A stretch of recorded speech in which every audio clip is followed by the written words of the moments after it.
So the Browns lost, but you knew that already.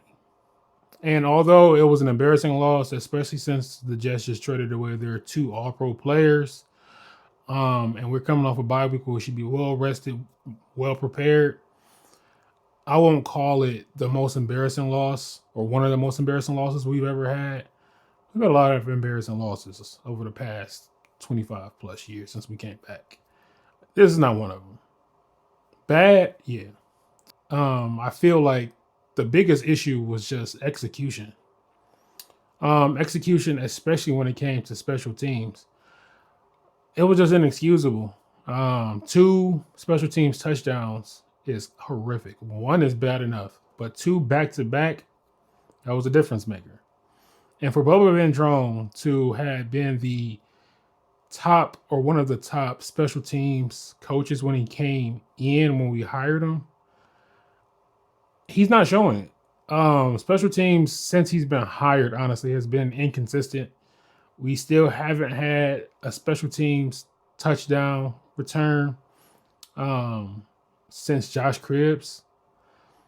And I don't know. I just feel like that was something that should just be very basic in execution, is just making sure all the gaps are assigned and covered on special teams so you don't get those big plays, especially when one just happened. I get that it was two separate types of special teams plays. So one was a punt return, one was a kick return. But gap integrity is still all the most all important. And it's like, for some reason, we didn't learn our lesson the first time. It's like we gave up the touchdown and he didn't go over mistakes or where we messed up or how to improve and give a quick crash course for the next time we go out there. We just did it again. So the um, biggest unit of our team at fault is definitely special teams. I'll say that for sure. But that's not the only part of our team that's at fault. Because we have to talk about the offense. And honestly, for Tommy Rees's first game as play caller, for what he was able to do, I think he did a good job. He had creative play calls. It was a different type of energy in the offense itself. The problem, just like I mentioned with special teams, was execution. So no matter who the play caller is, you can have Sean McVay, you can have Kyle Shanahan. If you don't have the personnel to execute, those play calls mean nothing. Those schemes mean nothing. Because even when players were open, Dillon Gabriel could not get the ball to them accurately. He underthrew a lot. He overthrew a lot. Yes, he had drops from the wide receivers and offense in general, offensive playmakers in general, but he just doesn't have it. And if you don't have somebody that can execute what you're calling, then it's null and void. So until somebody else gets in, we're going to see the same exact result because the person that's supposed to execute what's called and what's schemed up cannot do it. Point blank, period. And I think that's one part of the Browns offense that's overlooked by fans is execution. Because Kevin Stefanski, yes, he's called vanilla plays and things like that. He had a rookie quarterback. Let's be realistic. You want to slow walk him in. That's cool. But even he wouldn't be able to do anything and he hasn't been able to do anything because what's called can't be pulled off because he just looks lost out there and he lacks the physical talent to do it. Even that Jerry Jeudy touchdown was a duck. Like, it didn't look good. He's missing people on out routes. He's missing people in the flat and just panicking and scrambling when he could have just threw it away or threw it to them and not taking a sack. Those things add up. And speaking of sacks, he takes sacks at the worst times. We were lucky to get that kickoff and score right before halftime. But for him, it has to be a change.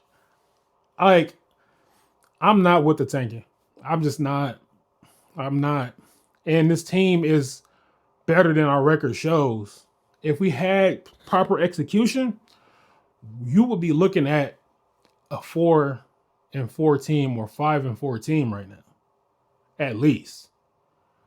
But because we cannot execute what's out there, it is looking like what you see right there. So personally, I mean, I'm a Shedeur fan, I'm a Shedeur supporter, but even if I wasn't, you have to see what he has to offer right now. Because at this point, at 2-7, you have nothing to lose. Nothing.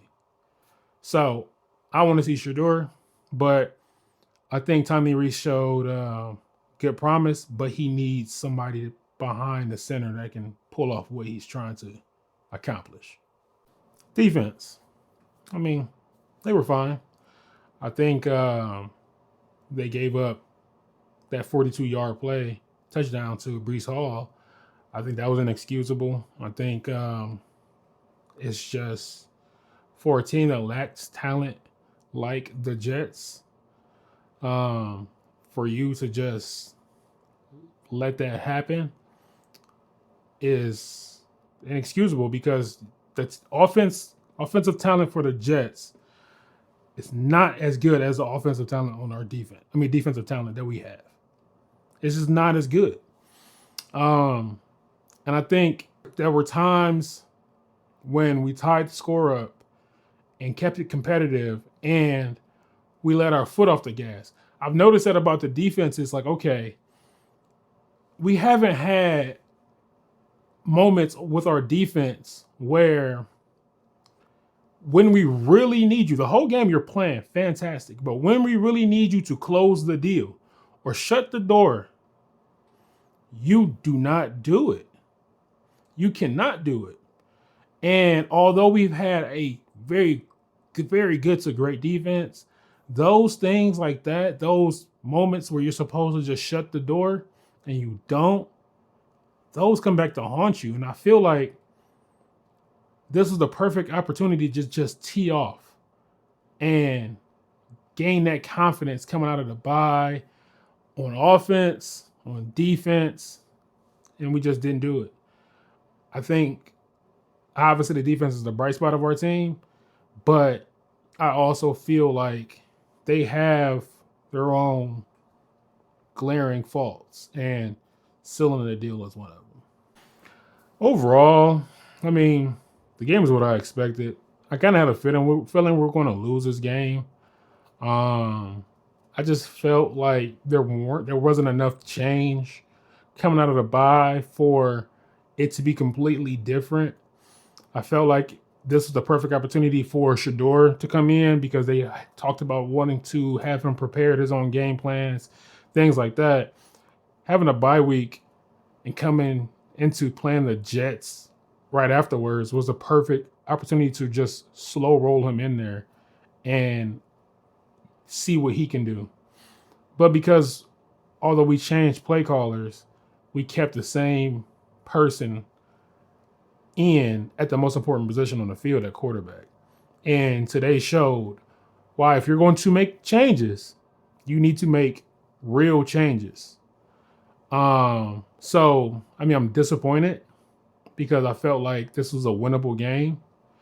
But I'm not surprised because, like I said, we didn't make enough changes. So moving forward, unless Shedeur comes in or they randomly sign somebody off the street that can execute what's schemed up and what's called and make the plays when they need to be made, I mean, we're going to have the same result. So hopefully, like, there's enough pressure mounting and maybe the season is lost enough to where we just see what Shedeur can do, because, to be honest, I'd rather see what Shedeur can do so we know what to do in the draft. Because if Shedeur shows signs that he can be a valuable piece, he can be an answer at quarterback, at least for next season or next couple seasons, then we can focus on offensive tackle and wide receiver.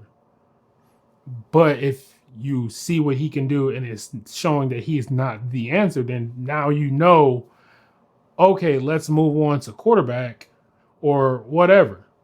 But until you see that, you won't know. So I would like to see what he can do in order to have the answers that we need moving forward. But let me know what you think. Did the Browns disappoint you? You ready to see Shedeur? How did Tommy Rees do in European play call wise? Yeah, just like, subscribe, comment, and let me know how you feel.